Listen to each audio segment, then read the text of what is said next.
folks. Welcome to another edition of the Honest Hour. Might be surprised by the musical background I chose. That's Bill Emerson and his Virginia Mountaineers.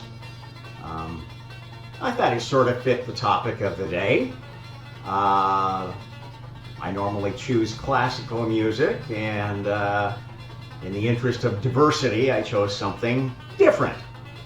Some old bluegrass music from the Tennessee mountains, or Virginia mountains. They were all part of one state, actually, originally. Virginia was a really big state that broke up because they were, I guess, a little bit more diverse than they cared to be. Good story there, but we won't be talking about that today. The artwork behind me, I thought, did a good job of fitting. Let's see, what's the prompt I gave the AI for this one? I said, show me a diverse collection of mind viruses. And this is what it gave me. Okay, so where are we going with this? I think before I talk about the art, I'm going to tell you the title of our talk today. I'm going to call this one Diversity of Form versus Diversity of Mind. Putting woke lipstick on branded pigs. Okay, let's talk a little bit more about this artwork behind me, because I think it's kind of interesting.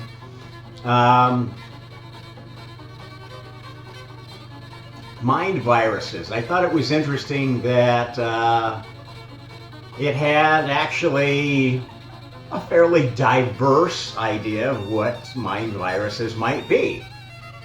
One sort of comical that had some scary ones that they all look like coronaviruses with your classic little spike proteins hanging off.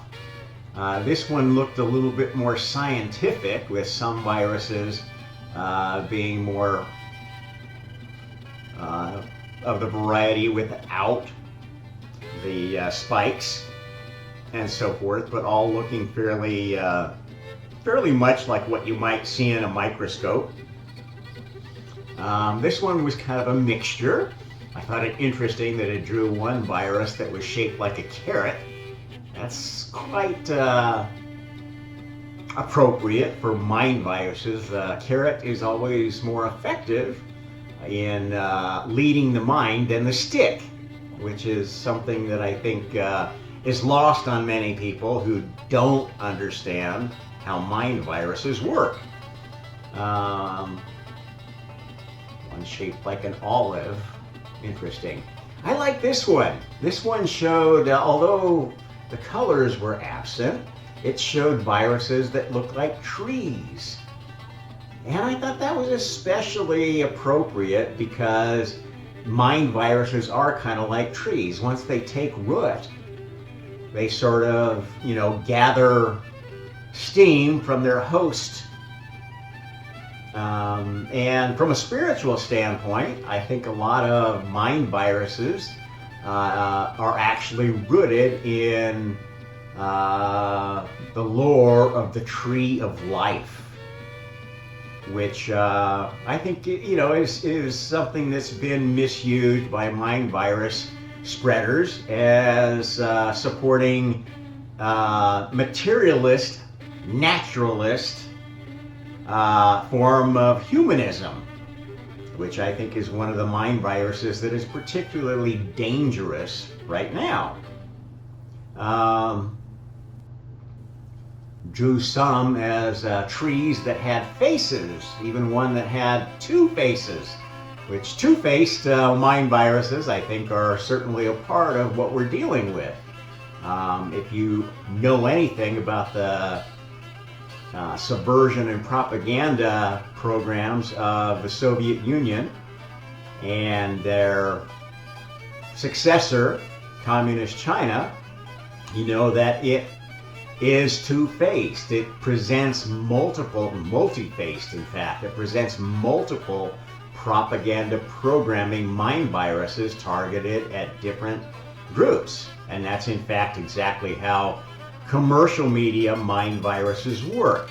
They target certain groups. In fact, that's why they pay for your data, to know what groups to put you into to target you with mind viruses.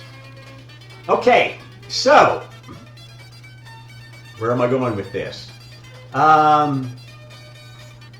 What you will observe with the changes that have come over the United States, and by association with the world, having been under the influence of the United States as a superpower, and before that Great Britain, is basically a media / internet technology cabal who are trying to program the minds of their audience.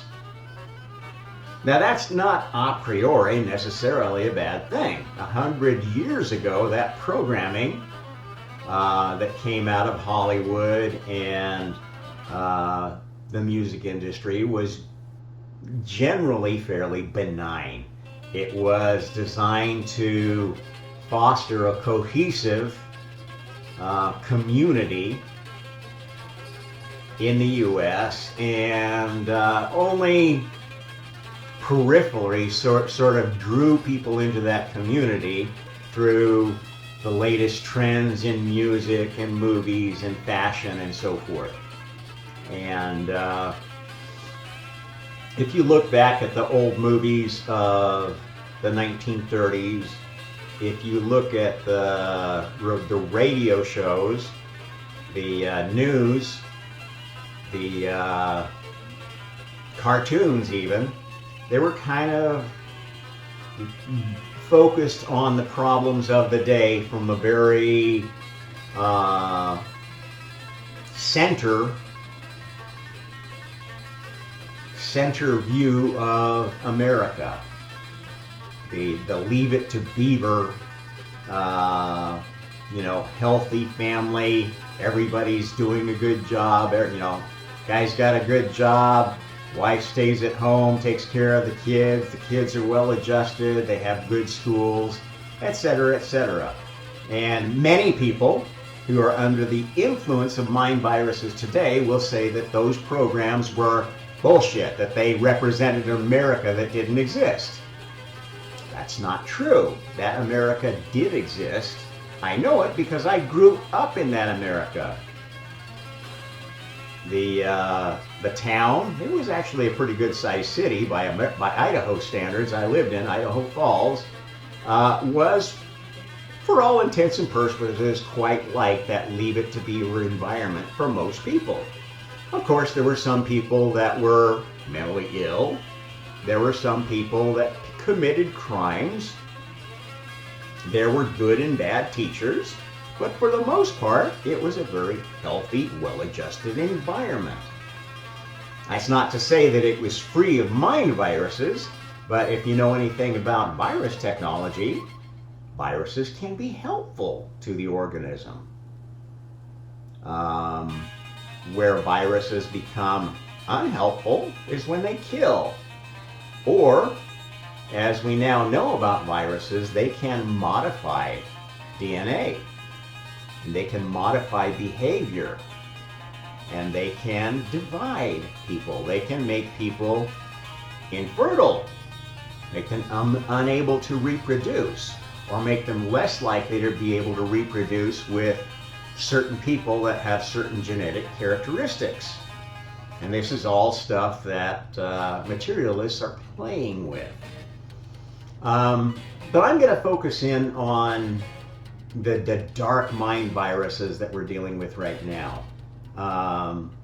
The mind viruses that are being spread by basically a globalist elite who have a vision of humanity which is, I consider, very, very dark.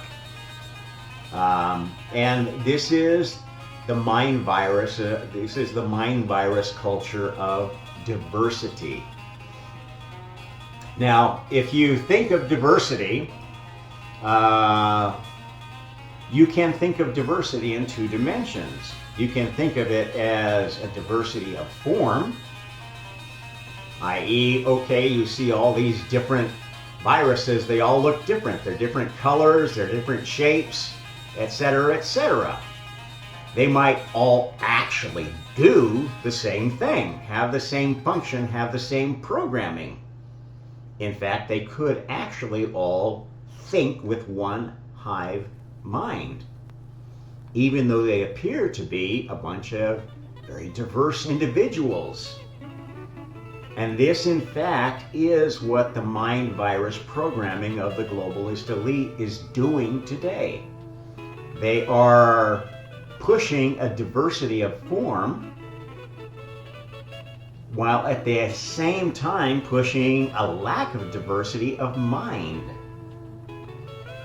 Now, there is mind diversity. We have people being programmed to think that Hamas terrorists are the good guys. We have people being programmed to think that the state of Israel can do no wrong. We have people being programmed that, you know, organizations like the CIA, the FBI are totally good and totally doing what's right for the American people, and others that are programming them to think, no, exactly opposite that. We have programming that, you know, tells you blue no matter who. Other programming that says, no, you got to be MAGA if you want to be anything. Or you got to do this, you got to do that. Okay, so there are many echo chambers in this mind virus C, but it is programming, and it's becoming worse because in the old days, when I grew up, on the political scene, most of our politicking was done by print. Yes, there was the nightly news, but it was purposely designed to be non-partisan. It was definitely favoring the U.S. because it was U.S. news. And these were U.S. companies putting up the news. So there was a definite U.S. bias spin of it. But that was because it was going to a U.S. targeted market. Now, if you look at the news landscape now, many people don't realize this, but take a company like CNN. They broadcast all over the world, but it's not the same broadcast. They are selling different mind viruses for different markets. And for example, here in Indonesia, if you look at the international, the globalist news, they are selling Islamic polarization.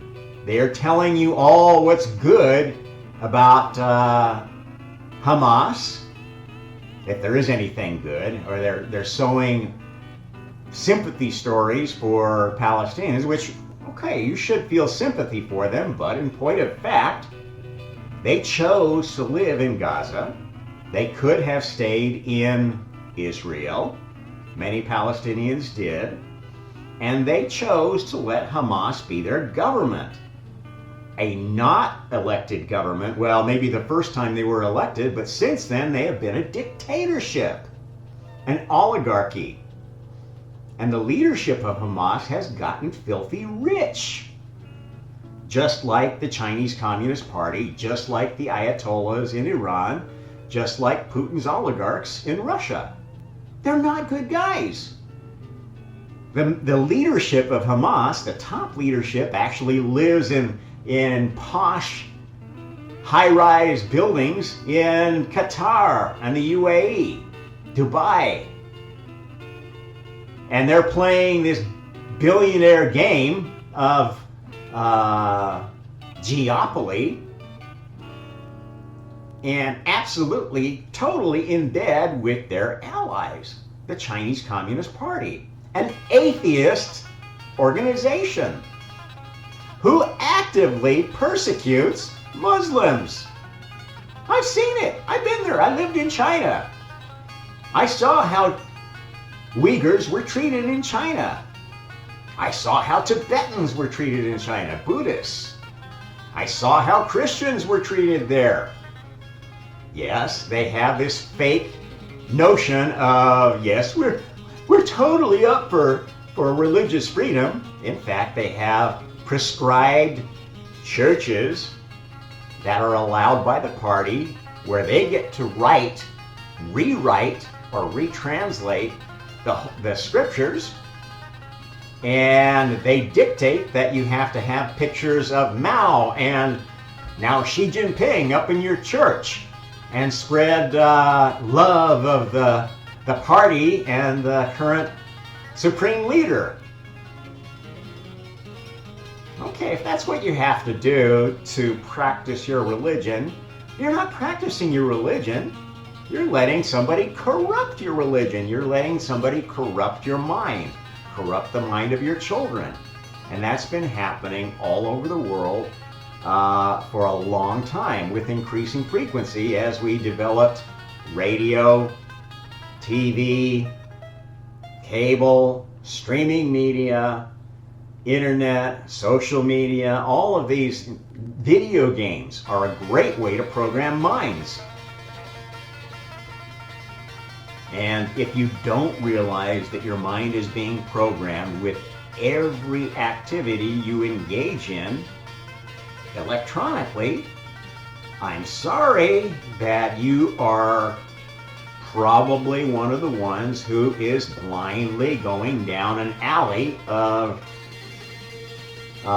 polarization, not realizing how you're being polarized. Maybe even thinking, oh, I have so much freedom on the internet. Wow, this is great. Oh, I'm more free than I've ever been because I can watch furries on TikTok. This is diversity of form. They throw out a lot of things for you. You know, it's like, okay, you've got a sea of fish and you can take whatever hook you want to put on, you know, like the channels you want to subscribe to, the groups you want to be a member of, the apps you want to install, the games you want to play, who you choose as your friends in social media, blah, blah, blah. That's like, they let you choose what hook to put on, and then they're gonna hook you with a bigger fish, thinking that you're the one controlling the operation. This is not diversity of mind. And the diversity of mind is the only thing that matters.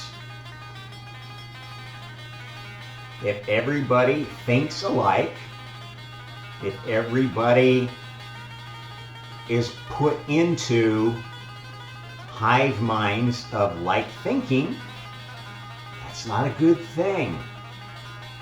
That will make any group brittle. It will make any group inflexible. It will make them dogmatic.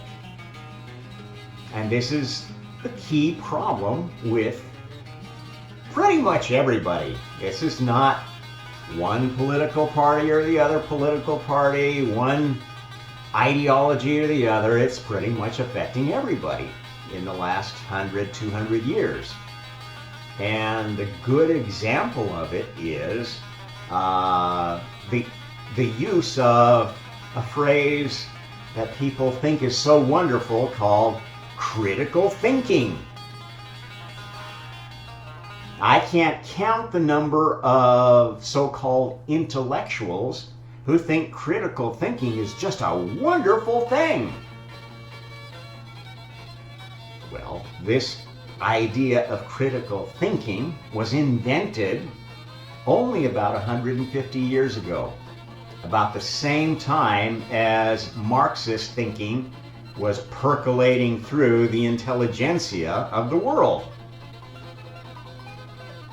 And it was invented by a guy named John Dewey, who you will also know as the inventor of the Dewey Decimal System.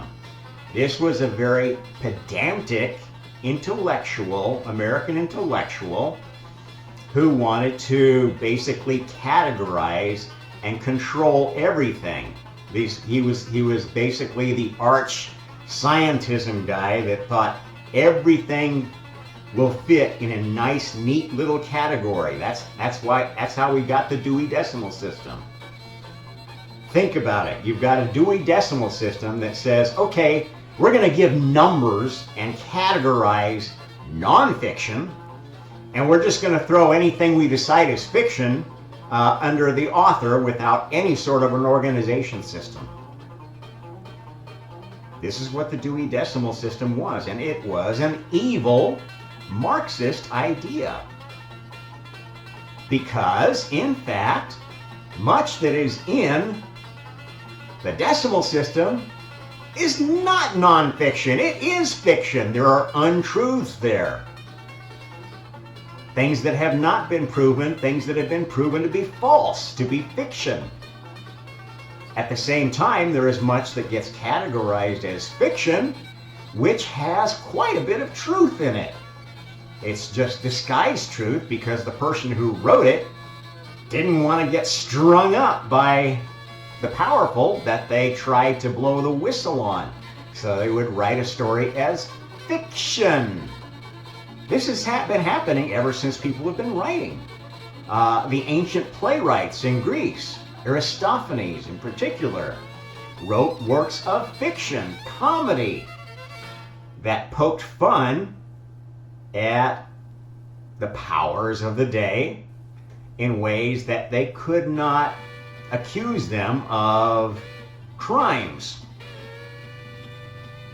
And some incredibly funny plays were written by folks like Aristophanes. Even the tragedy writers did the same thing.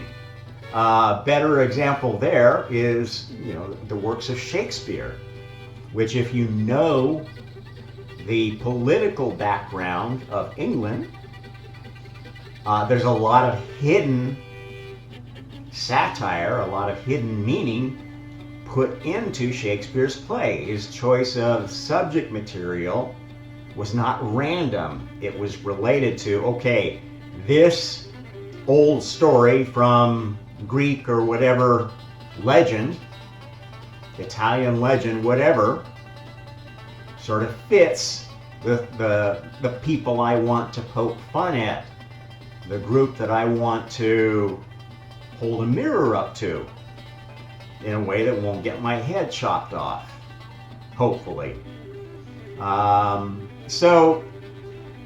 This whole idea of John Dewey's was a bad idea. It was a communist idea. It was basically rooted in the idea that, well, we know what the truth is, we know what's right, and we're going to dictate it to you. Some library cataloger is going to decide for you what is nonfiction and what is fiction, and assign it some number. And if you've ever spent much time in the library, there's an interesting sort of politicization that goes with the numbering. Have you noticed how some topics, some subjects, some books get a whole number? Like, I know the history section pretty well, 9-something, 900s. Why does something get 947 and then some other book gets, 947.015? This is a political thing.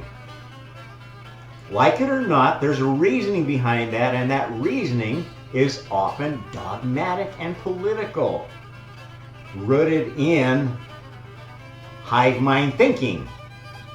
In general, you'll note that the books that they don't want you to read have these really long, weird numbers that make it seem like they're less important.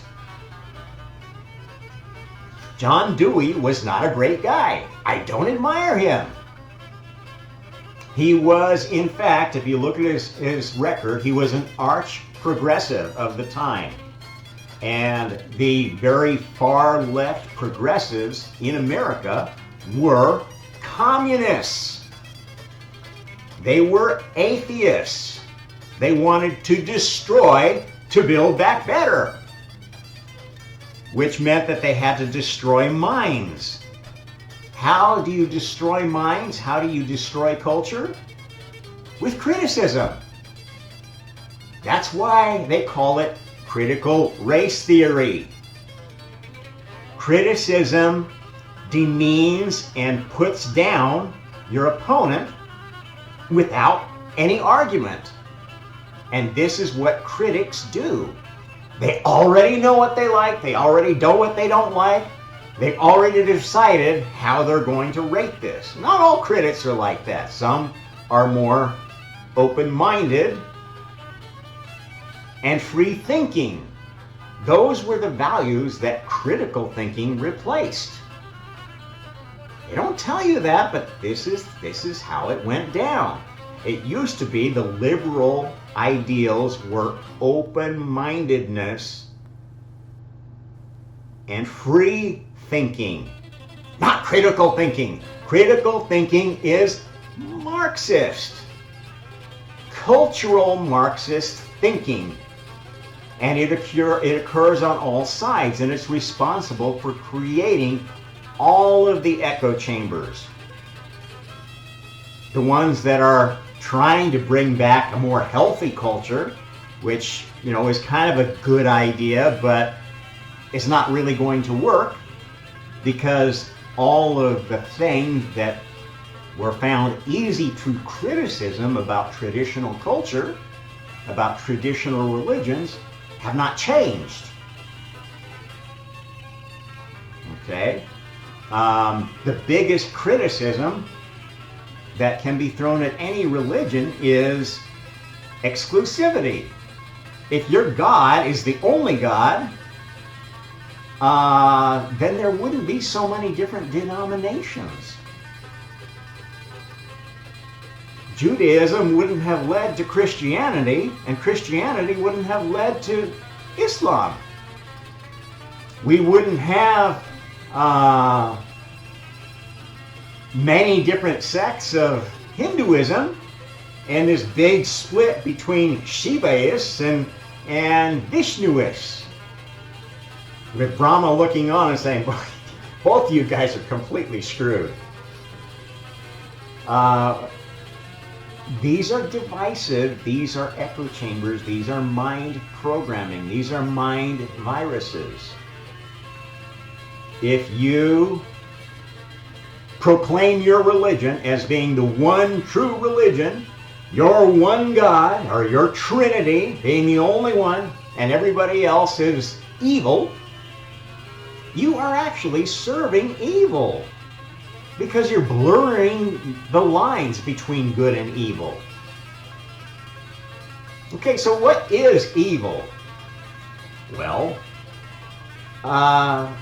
like it or not, you're incarnated in a human soul vessel. You have human experience, even if your soul is not rooted to this human experience. You have an attachment to this species. And those kind of attachments will persist and should persist. They're not unhealthy. Humanity is a great species to learn in. It's probably the best learning vehicle ever developed for souls, because it's tough. It's very limited physically, but it's pretty unlimited mentally. And that's what makes being a human challenging. What's being done with this sick globalist culture is they're trying to take away the human limitations, the physical limitations. Oh, I can look like whatever I want. I can be a furry, I can be this, I can get new boobs, I can grow myself a dick or cut my dick off and turn it into a vagina.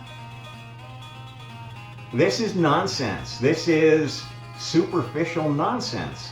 It's diversity of form that's actually rooted in narcissistic denial of the reality of your soul vehicle. And that denial, this narcissism, is being fed by mind viruses, telling you that, oh, you're unhappy because you're male, you're unhappy because you're female, you're unhappy because you're Christian, you're unhappy because you're Muslim, you're unhappy because it's all the Jews' fault. There are myriad of these demarcation points that they use, and this is the essence of cultural Marxism. Cultural Marxism is all about building up anger and unhappiness to the point that you will want to attack, overthrow whatever group you're being programmed to be angry at. And the whole idea behind it, the people who do this programming, who have the power to do it, it's political. They want to control. They want to control you economically. They want to control you politically. They want to control your votes so they can seem to be providing a democracy when in fact it is a fake democracy. And that's essentially what happens with all democracies. That's why democracy does not work. What does work is constitutional republics. Res publica means the rule of the people. Constitutional means you follow the law. Now, you could write a bad constitution and have a bad republic. But the republic that was formed by the founders of the United States was a pretty good one. They had a lot of experience with government that they didn't like so much, the parliamentary government of England. And they tried to fix a lot of the problems they saw there, not only in England, but in the other countries of Europe. They were in the process of observing the French Revolution, which did a horrible job of really bollocksing up France. And most people don't realize that. You know, they go and see Les Mis and they think, well, I'm going to join the revolution. Do you hear the people singing the song of angry men? Well, if you knew anything about that period, you know they completely screwed up France. They tried to turn it into a communist utopia. And first they killed off the nobility and seized all their stuff and forcibly divided it amongst themselves. Then they started arguing over who got more and started killing each other. At the height of the French Revolution, they were killing, every day there would be a new list of people that were going to the guillotine. And these were not bad people. They were people that just, somebody decided, oh, I'm going to take their property away from them. So I make up some bogus story about how they're part of the bourgeoisie, or they were profiteering from the system as it was before. Off with their heads, take their stuff, and now I run their factory in a more authoritarian and a less noble way than they did. It was horrible. So horrible that the second they found a halfway decent military leader who could clean the shit up, Napoleon, oh, there's our great dictator. Oh, we have a new emperor. And, this was worse than the monarchy had been before. Napoleon elevated all his toadies to positions of nobility, and they were not a noble lot. They were a bunch of nouveau riche who were enjoying having power for the first time. Not those that had been bred to power and taught the responsible use of power, at least tried to teach the responsible use of power, which has always been associated with religious teaching. moral teaching, responsibilities that, okay, you may be king, but you're not God's king. You're not in charge of karma. If you do bad, somebody's going to punish you in the afterlife. Those are the ideas that kept evil in check. When postmodernism came around saying, God is dead, no, it's all science, we can determine everything with science, this was evil. This was not true. If you're an atheist, you are an evil person. You believe in evil. Because if you had any independence of thinking, any bit of free thinking, any bit of dedication to truth, you would be humble enough to say, I don't know. I'm agnostic. I'm still looking for evidence, one way or another. But in fact, they don't. I've met so many atheists and they are blind as bats. They are more fundamentalist than the most fundamentalist Christian or Muslim. They don't want to hear the truth. They don't want to hear facts. They are critical thinkers that already know the truth. These are evil people. These are evil people. And I found a song that I'm gonna share with you here. Bear with me for a second.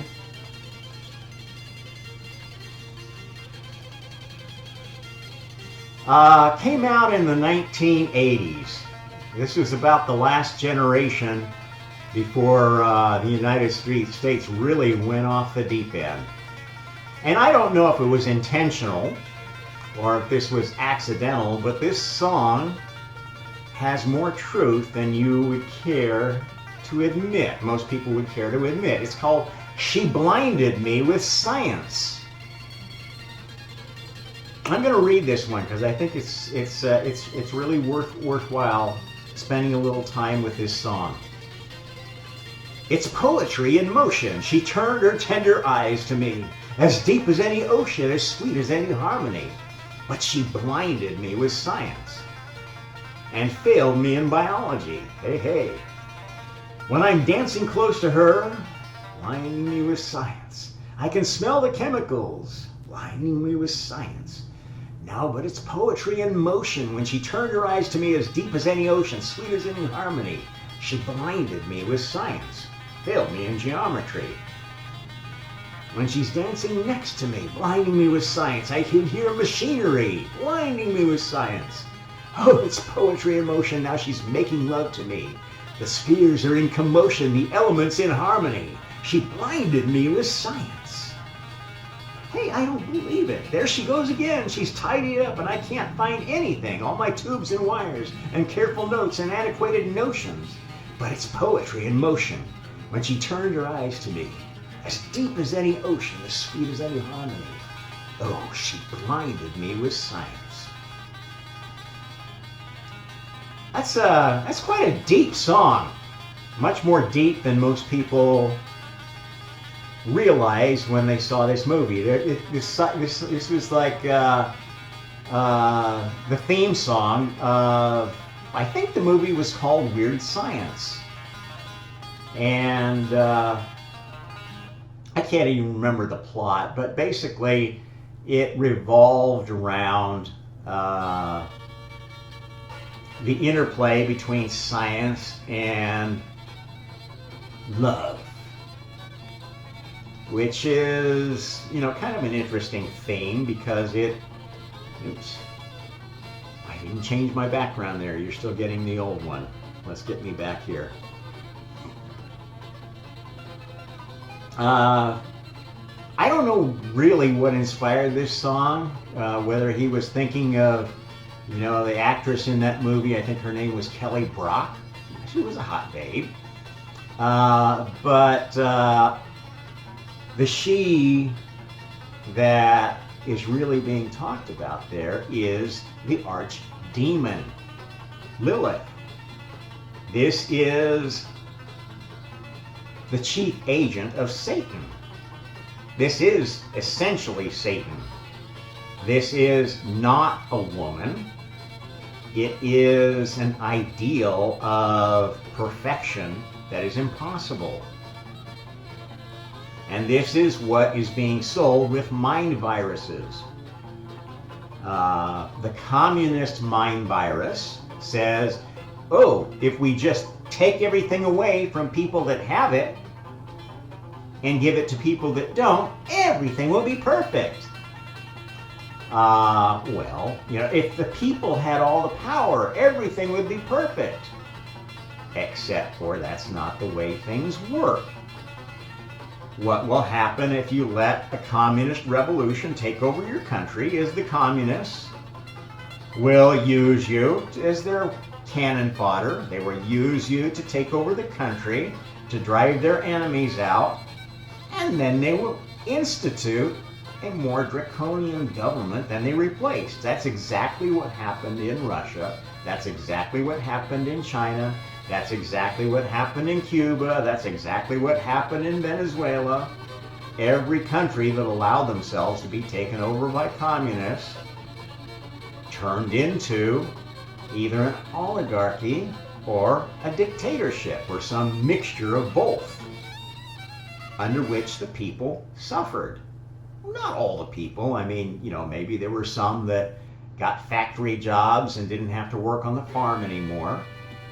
But for every success story like that, there are literally hundreds of stories you don't hear about farmers who were kicked off their land, farmers who were given so little in recompense for what they did that they couldn't survive. Just no end of dark stories of what evil people do when they concentrate power. And mind viruses are the easiest way to concentrate power. They make people want that power. They make people think that power is good for them, even when it is not.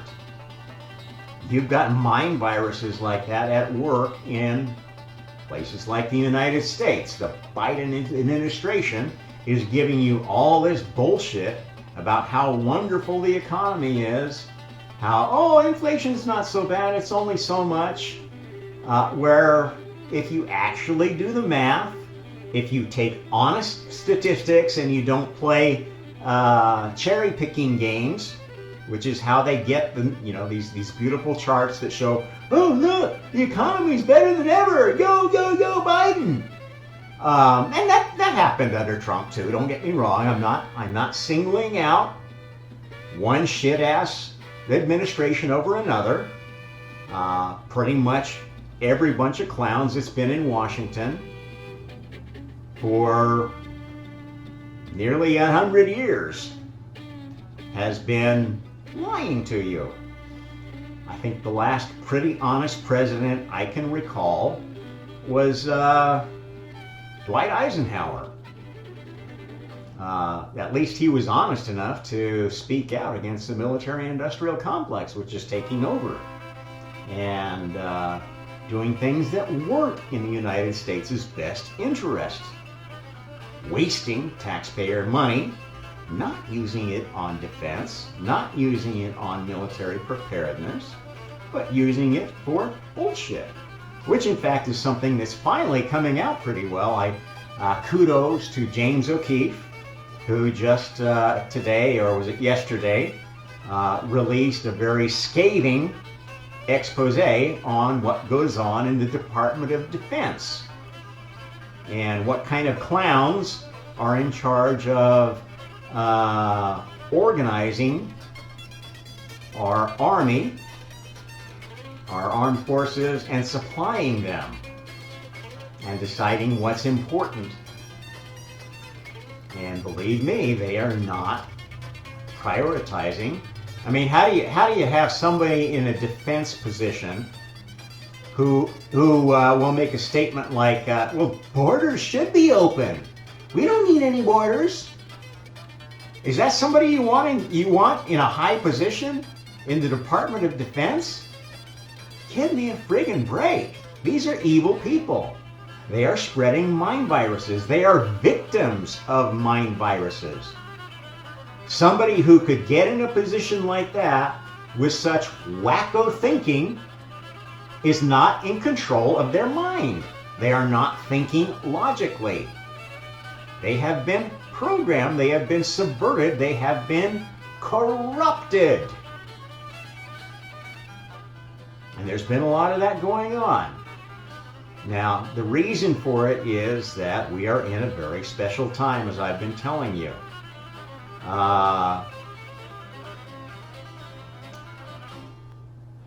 We're nearing the completion of the purpose for which humanity was created. And yes, humanity was created, not by God directly, by a system that God set up, a system of spiritual evolution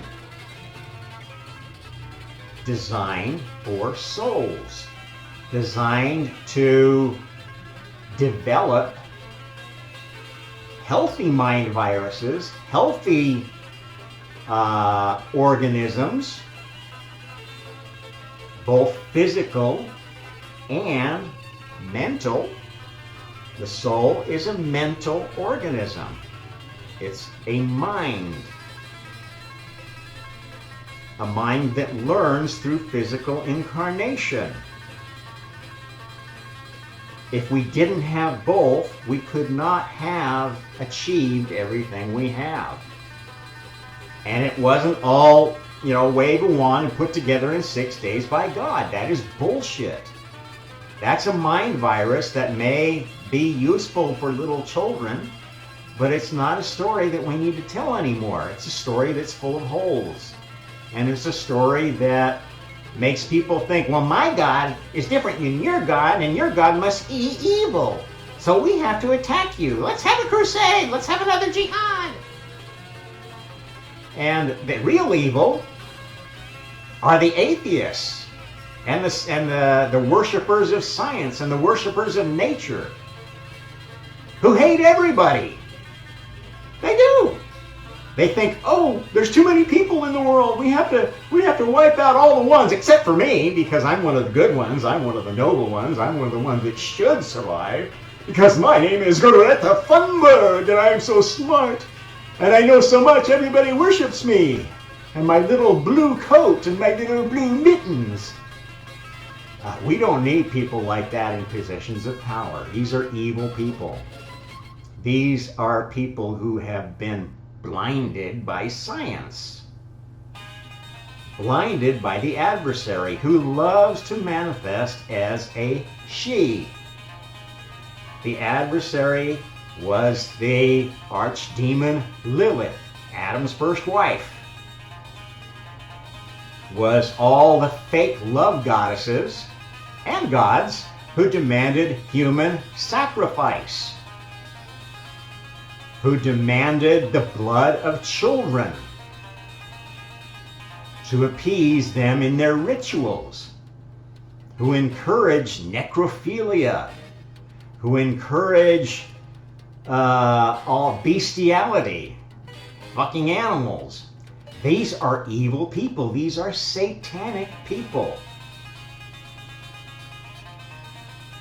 Okay? I don't care what they claim to be their religion are. And you'll find these people in all religions. You will find Christian Satanists. You will find Jewish Satanists. You will find Muslim Satanists. And most people who are very hardcore atheists are Satanists at heart. They may not realize it. That's the nature of having a mind virus. You become so programmed in your thinking, so dogmatic, that you can imagine that it is good when it is evil. It's not easy to determine all the time. And one of the most difficult forms of evil is Ludditism. If you don't know this term, look it up. The Luddites were a group of people who, when they saw these new inventions, automating processes that, like the carding of wool, the spinning of fabrics, they thought that was the work of the devil, and they started a movement, this Luddite movement, and they went around smashing factories and encouraging people not to work there, saying it's the work of the devil, blah, blah, blah, blah. Okay, Ludditism is alive and well today. There is Ludditism in regards to what's happening with AI. Now, it's not that their argument is unfounded.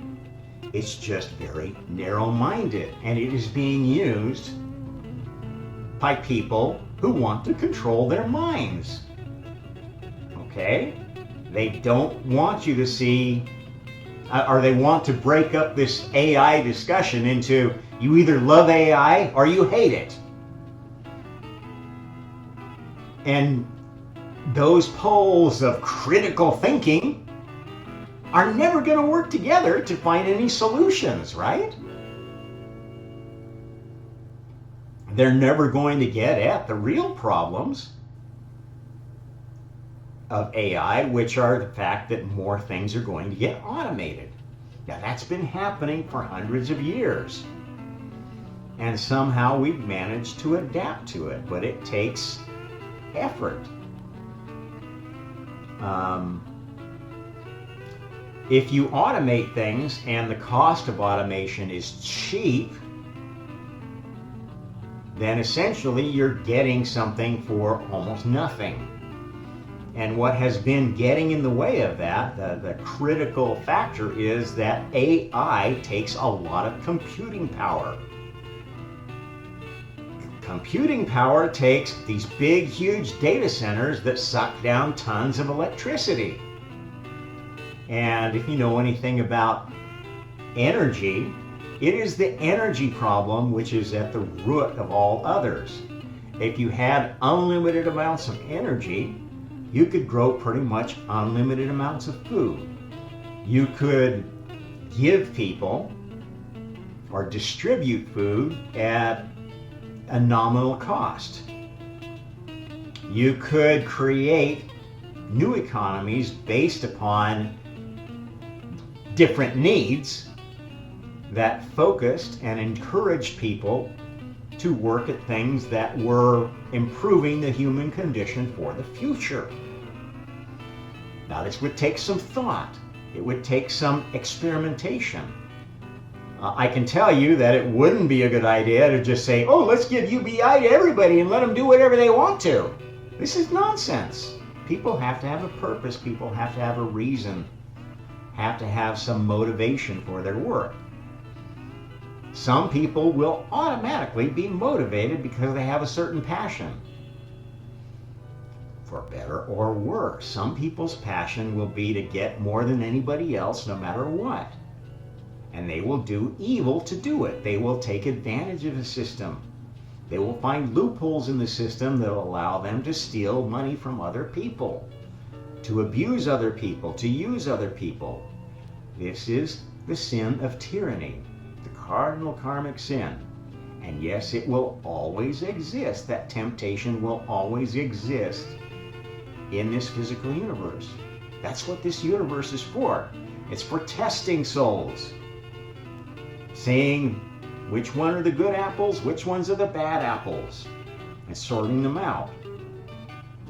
And it takes a while to know a soul well enough to know if they belong in heaven or if they belong in some hell, or if maybe we just need to recycle them and turn them into a stock character, which is part of what I teach, which is true. We live in a simulation multiverse. The physical universe is kind of like the centerpiece of this multiverse. This is where souls come into existence to fill spots that no other soul that's playing the game wants to fill. That's how new souls get born. And they learn through that experience. They make choices. They make free will choices. They make choices that maybe just are programmed. Programmatic choices are based upon mind viruses. Essentially, that's what programming is. Mind viruses. Mind programming.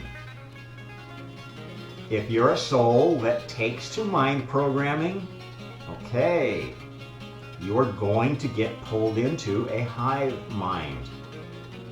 You are not one of the souls that we're going to want to continue on this adventure. And the thing is that this adventure has taken a long time to create and evolve.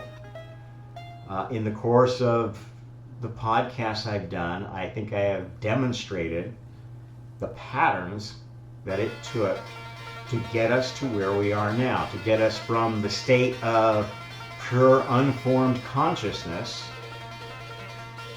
mind viruses, if you will, that have no shape or form, to the point where we now are a manifestation of mind viruses that can self-change, self-evolve. We are AIs.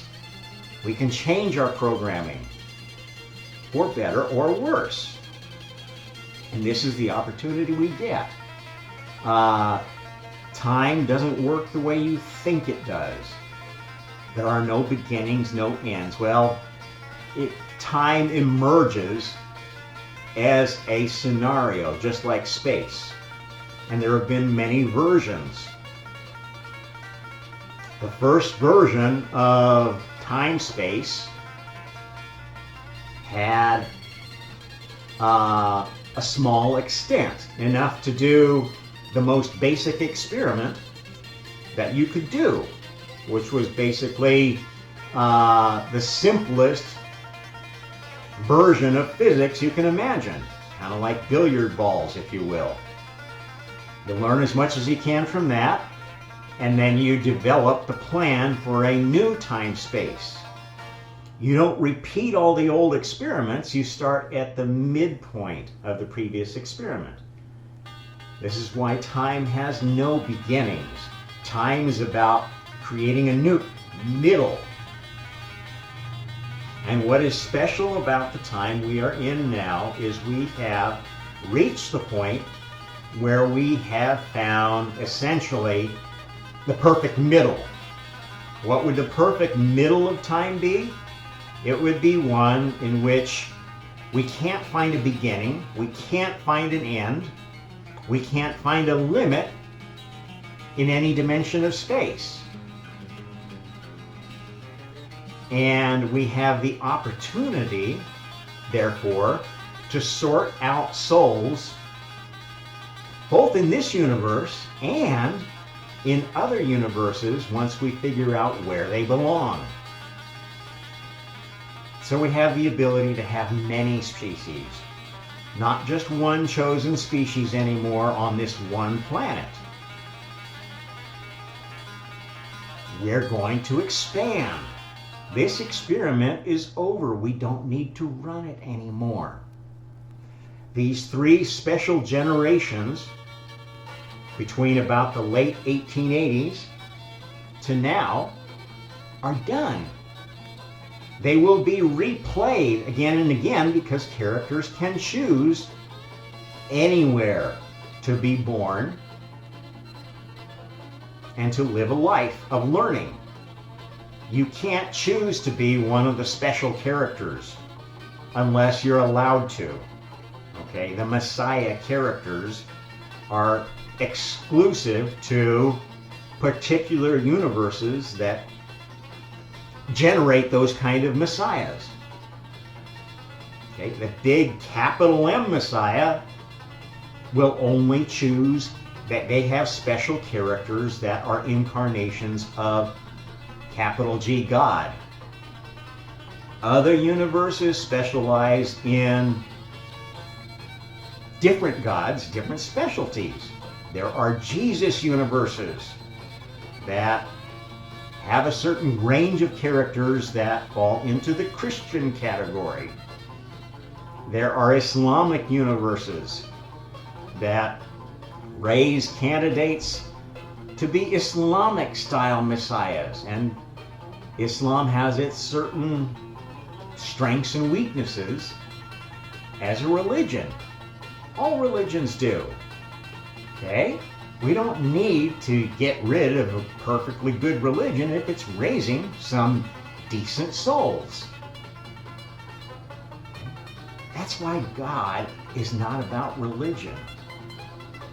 God is really more about science. It's more about social science or social science, the science of the soul, which is really social science because getting along with each other is a soulful activity. All communication that we do is spiritual in its essence. The exchange of thoughts, the sharing of thoughts, the recording of thoughts is what souls do. This is what existed before anything material.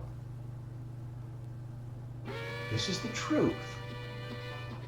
You don't believe me? You do your own research. I defy anybody to come here and challenge me with anything that they can defend. I'm more than happy to debate. I've changed my mind on a lot of things during my journey. I've expanded my view to accommodate new information. This is not a closed mind. This is not a dogmatic mind at all.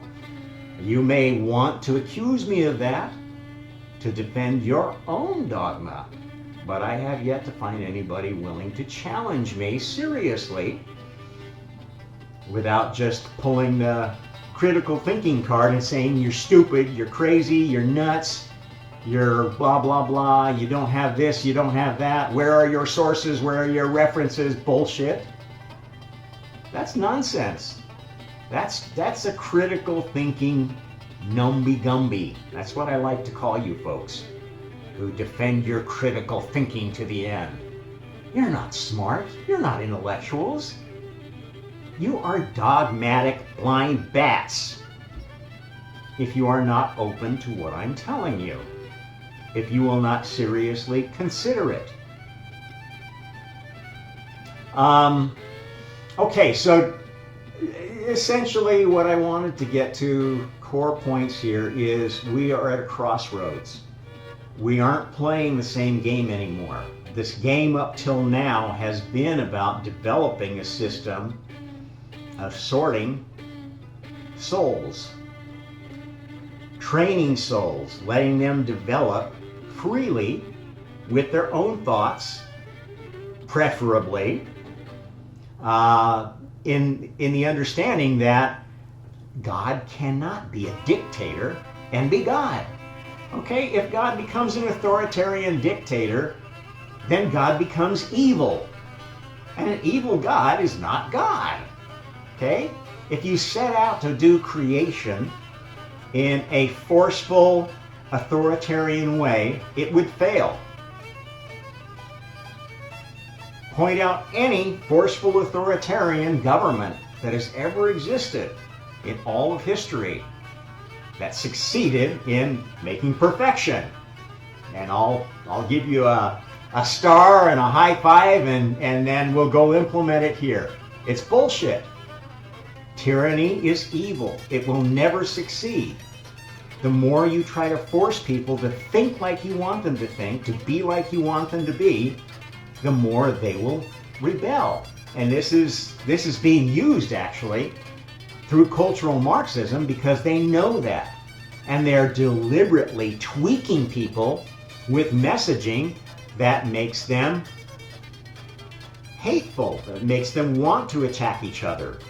They're selectively pushing those messages at religious people. They are showing you Jews being raped and murdered.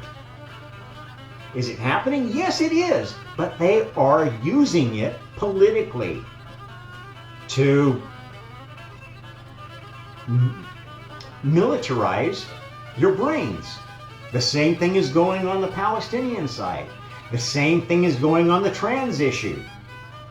Okay, you've got one side playing up every crazy ass trans person who goes and rapes somebody in a woman's bathroom, or grooms a kid, or parades around in public in front of children shamelessly. That is evil. That is evil. Absolutely. Those people should be removed from society. But there are others who just like to cross-dress.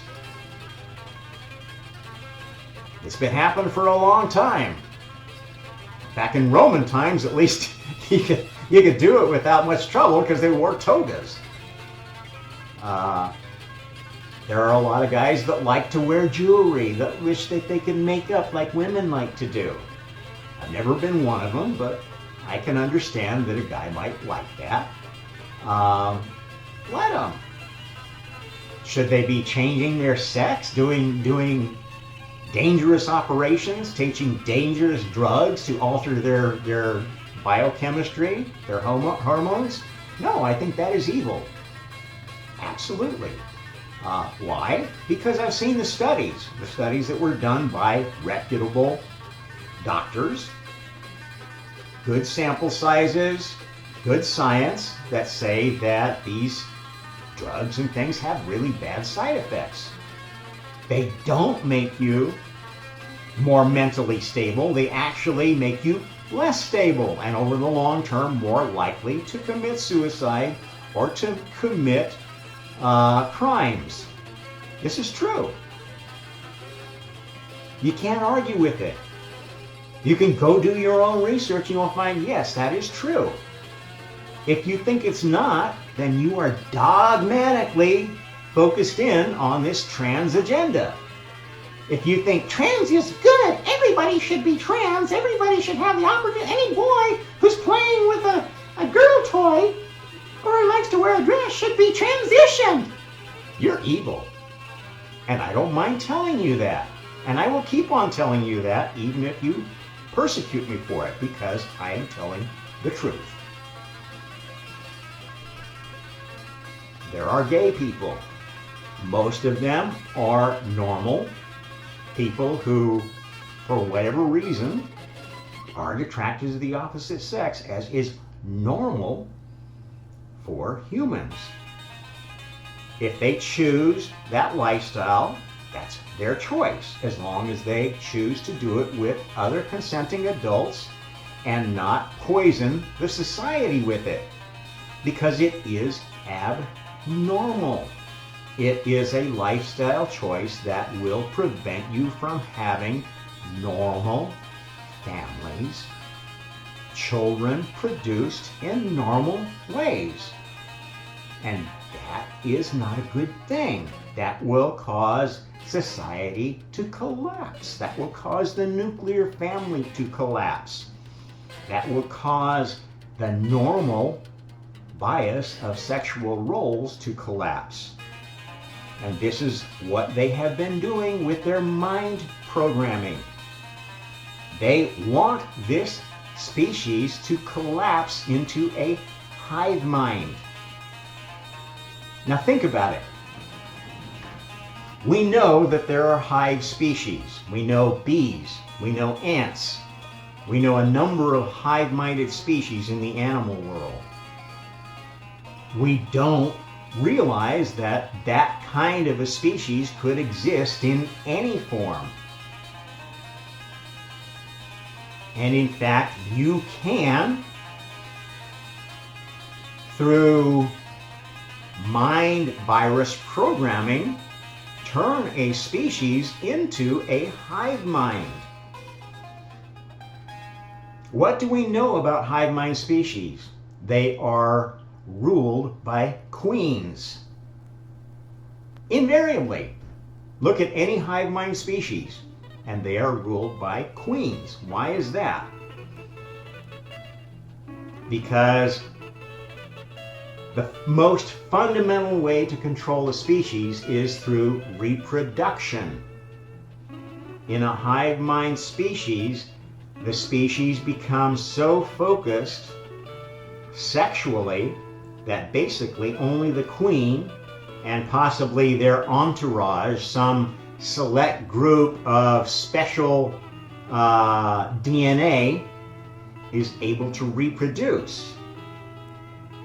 And the rest of the species are either drones, which are females incapable of reproducing, or soldiers, which are males capable of reproducing, but which are only selectively allowed to reproduce. So they're basically, this is kind of an Amazonian organization. And that has existed in human history. It is recorded. And in fact, one of these naturist ideas that many are pushing is, oh, everything would be perfect. We were just governed by women because women are so much better than men. How many times have you heard that? This is the essence of this toxic feminist movement. It is evil. It is not good. We don't want to be turned into a hive mind species. Why? You have only to look at what's going on with hive mind species. You only have to look at a few videos of what happens when one ant species encounters another. And they will attack each other mercilessly until there's only one hive left standing. You have only to look at the colony collapse that's overtaking the bees, because they become so specialized in what they do and how they do it that they can't deal with all this new electromagnetic radiation that we're putting out. They deal with it much worse, in fact, than sexual species who are even able to adapt their migrational patterns, like the birds, to get around this. So,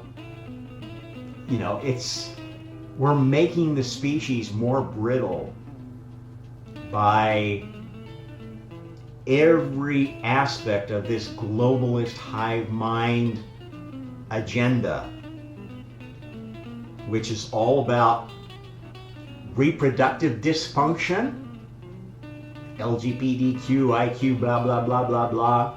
I don't know who I am, change my sex. This is evil. The people themselves, they're probably just stupid. Most of them aren't evil, although there are some who use this dysfunction and the entitlement that it now has to commit crimes. And that is evil.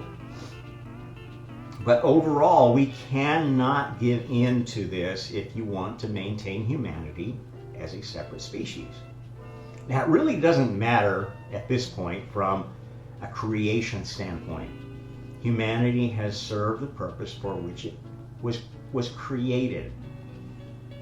It was created to develop this system that we now have of reincarnation and karma and perfect it. And it took a long, long, long time to perfect it. And the proof of perfection is the Messiah, an incarnation of God who's woke up, sees what's happening, sees the plan and how it has succeeded.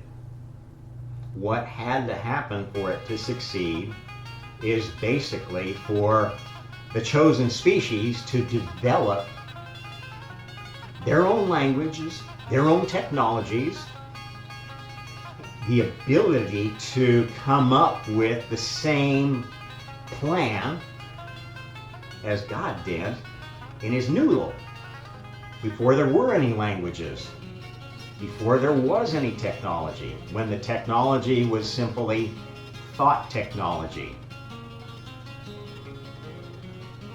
The conversion of thought power into physical limitation is what this is all about. So you don't just let any old thinker think up a nightmare.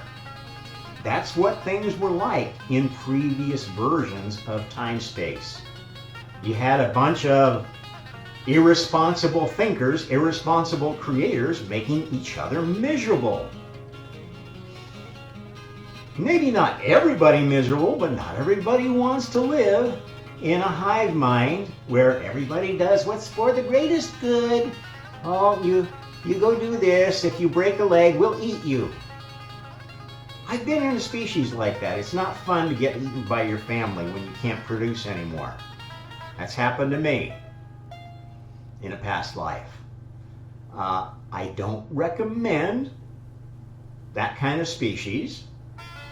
They still exist, and you probably will get a chance to live in one if you're really loving this idea of being part of a one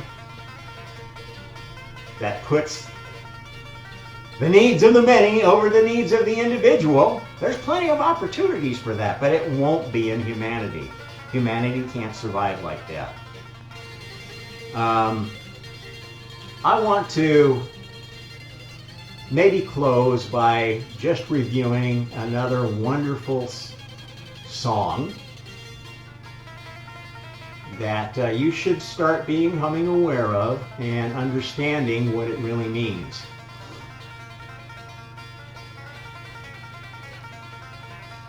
I'm in fact going to turn off this background music so I can do justice to this song.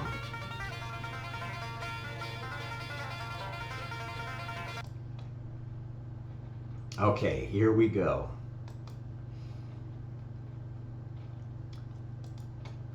This is an interesting song from Handel's Messiah. What makes it so interesting is its origin, because it comes from one of the letters of Paul, who is a much discussed character right now in basically scholarly circles looking at the origin of Christianity. And many people believe that Paul in fact created Christianity out of elements of other traditions, other messianic traditions of the time. And I will tell you this is true. The truth is that Paul was an agent of the Vespasian, the Flavian family that generated the Emperor Vespasian, Titus, Domitian, the ones that conquered and destroyed the Second Temple in Jerusalem. You've probably heard the story of Masada. Okay? Christianity was designed by Romans in league with the Herodian dynasty of Judea. They weren't actually, they were more Hellenistic than actually Jewish. But this was a dynasty that had ties to the Ptolemies in Egypt, as well as the Seleucid elite families of Asia Minor. I'm not going to go into a lot of detail, but the truth is that Christianity is an artificial religion. Jesus was not a real character. It was made up based upon a real character, a failed Messiah of the Jews, who was actually named Judas.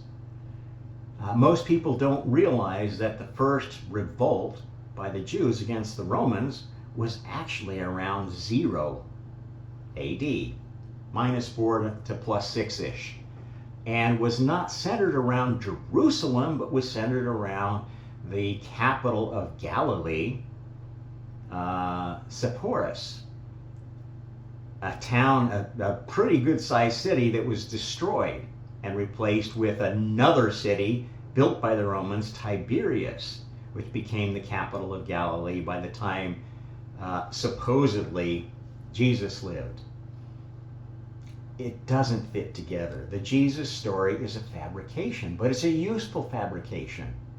And this tradition of Christianity is there for a purpose. It's there because it reveals more of the plan. And if you understand how time-space works, how the Messiah system works, every time there is a critical time for a chosen species, and humanity's not the first.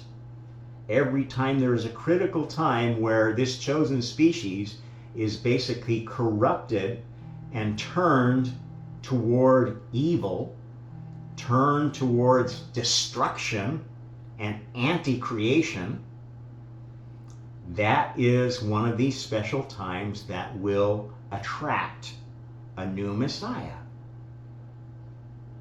a new messianic age. And what happens during those messianic ages is there will be three central generations that lead up to it.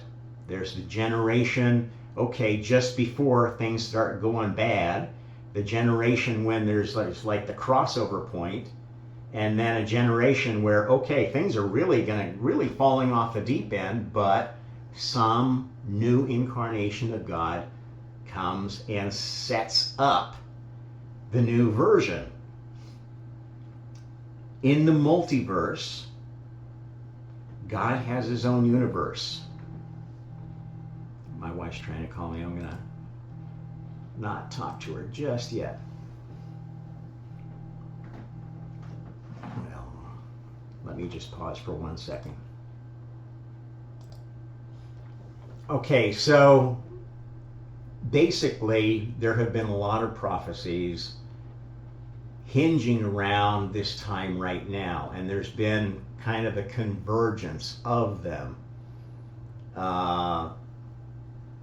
And I can tell you that this convergence is absolutely tied to the development of AI, because the story of creation is the story of creating a simulation multiverse, a set of virtual realities for training and sorting souls. And the Christian message has a lot of the truth in it, because when a capital M Messiah incarnates, they're always waking up to the same fundamental knowledge of how creation works. They're only able to express that, though, within the context of their current age. And we didn't have quantum mechanics. We didn't have multiverse theory. We didn't have simulation theory or virtual realities in humanity until now. So in light of that, let's go through this song and then I'll finish up. The trumpet shall sound. The trumpet shall sound, and the dead shall be raised incorruptible.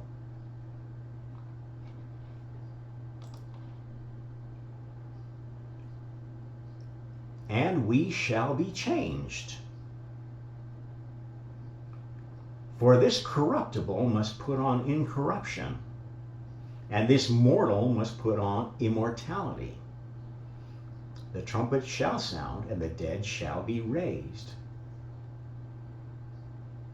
And it's more or less repeated there. That's about all there is to it. This is deep truth that you can understand in the context of what's going on right now. Okay, what does corruption mean? Well, let's approach it from a simulation standpoint. Corruption is basically errors, right? A virtual reality system has errors that are basically bad bits, corrupted data. And that's effectively what you're dealing with when you are dealing with evil mind viruses. They are designed to corrupt the data that's in your mind, that is in the collective mind of our species. And many, that see sort of the dark side of apocalypse see, oh man, we're sliding down the end. Come save us, Jesus. Well, it's not going to work like that. That may have been somebody's idea. Many different prophets over the years have had an idea of what it looks like when the Messiah comes. I don't know. Maybe it'll look like that to some people because pretty much anything can happen in a virtual reality. Maybe there will be some perfect video game that comes out that gets a bunch of people sucked into its metaverse, and they will schedule some miraculous event to happen that will cause everybody's hearts to stop. I don't know. That might be something that could happen. It's not going to happen to everybody.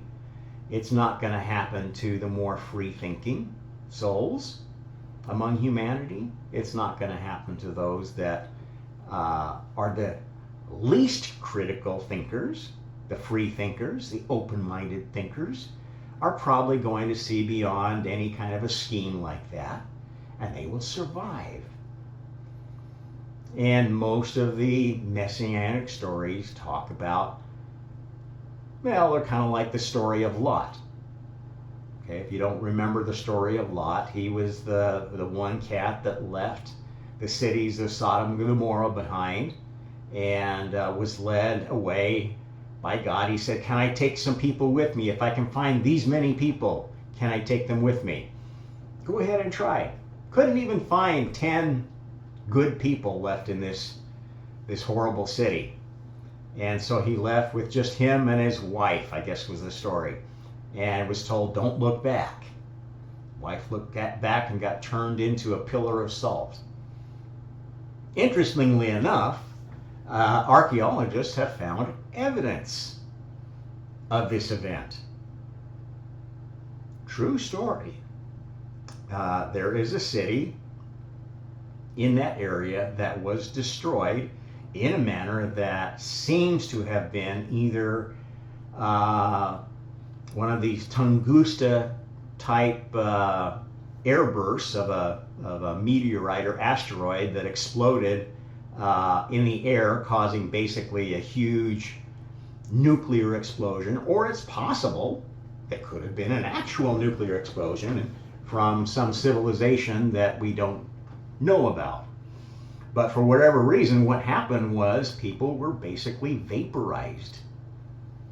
And there was this layer of crystallized junk that formed on top of it. Yeah, go listen to Randall Carlson, who can tell you a lot more about it. But basically, this did happen and has happened in many places. There's evidence of that sort of thing pretty much all around the world, these kind of cataclysmic events. They do happen. And they can be spiritual. And they are part of what's going on here. Because this species is working on a clock. That's what the zodiac is all about. That's why we have this strange arrangement of the earth and the moon and the sun that miraculously has total eclipses of both the sun and the moon. This is not easy to arrange. If you know anything about planetary dynamics, this is most unusual. There are so many very unusual arrangements in how things are set up here. And this is how you can know that, unlike some people are saying, oh, well, humanity was created by aliens, we're just nobody, we need to give our lives back to them, let them control us again, because we obviously can't control ourselves. That's bullshit. We don't want those aliens who created us to take over again, because they created humanity as a slave species, and they would enslave us again. And yes, they are the force of the adversary that is trying to turn us back into a hive mind.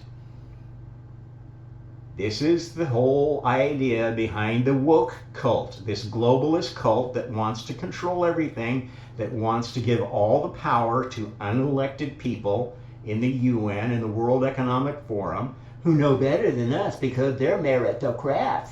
They're experts in their field. They want to dictate everything to you. Are you going to let these folks dictate to you after what you saw them do with the pandemic? If you are, you're a fool. You're a fool who is going to self-extinct or is going to live on their reservation as a drone or a soldier, or maybe get lucky and be one of their beautiful people, hangers-on celebrities. And maybe if you're really lucky, you'll get invited to their satanic rituals and get to consume adrenochrome and participate in blood sacrifices and all that fun stuff. It does happen, absolutely. If you don't believe me, your head is in the sand. You have been programmed not to open your eyes. There are people who have witnessed this shit. There are people who have been fighting it. Good people who know that evil does exist and it is absolutely trying to do a great reset on our species. The good news is we're past that. It doesn't matter what happens to this species. It's the afterlife you need to be concerned about. It's your soul you need to be concerned about. This planet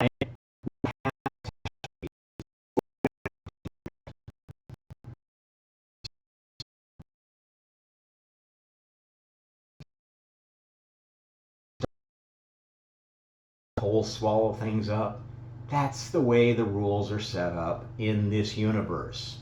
It's not supposed to be a game that you can win forever. If you're one of these morons who thinks, oh, I'm going to capture my consciousness and then I'm going to live in my dickhead rocket ship in space, or I'm going to live underground in my bunker and go on and on and on and on and on, you're stupid. You may have billions of dollars, Mark Zuckerberg, but you're a stupid fuck. So are you, Musk is a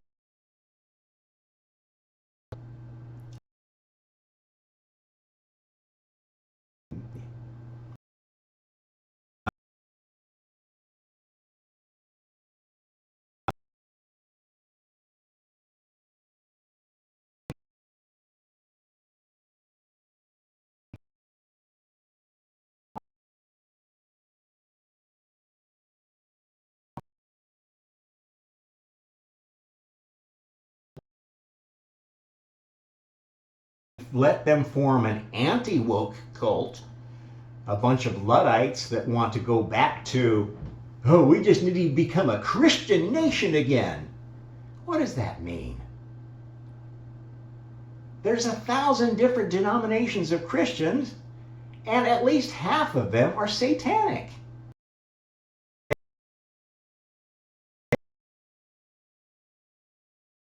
Your heart and let Jesus lead you, and you will be forgiven of every sin.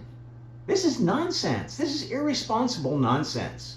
And there are a lot of Christian churches who preach that nonsense because it's popular. If your religion is popular, you need to look really close at your dogma and see if you aren't telling people a bunch of bullshit just to get money and get eyeballs and get them into your church on Sunday. If that's how you think religion works, you are a servant of the adversary. Ultimately, you are serving to divide. You are serving to lie to deceive. This is tyranny.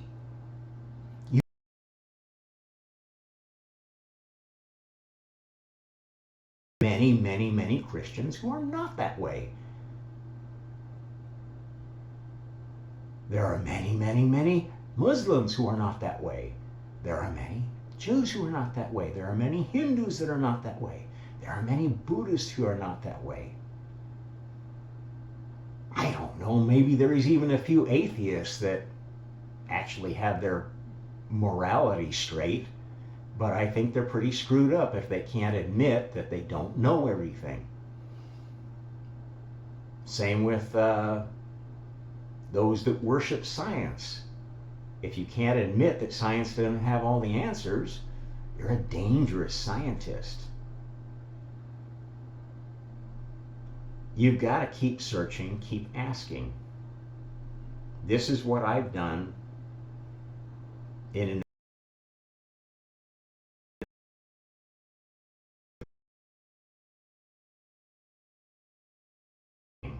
wrong with what I'm telling you. You come here. You come here and prove it. That's an open challenge to anyone, anywhere. But you're going to do it without just throwing out a bunch of criticism. You're going to do it without throwing a bunch of half-truths and lies. Without stating things as facts, which are not facts. Without stating fundamental assumptions, which are not provable.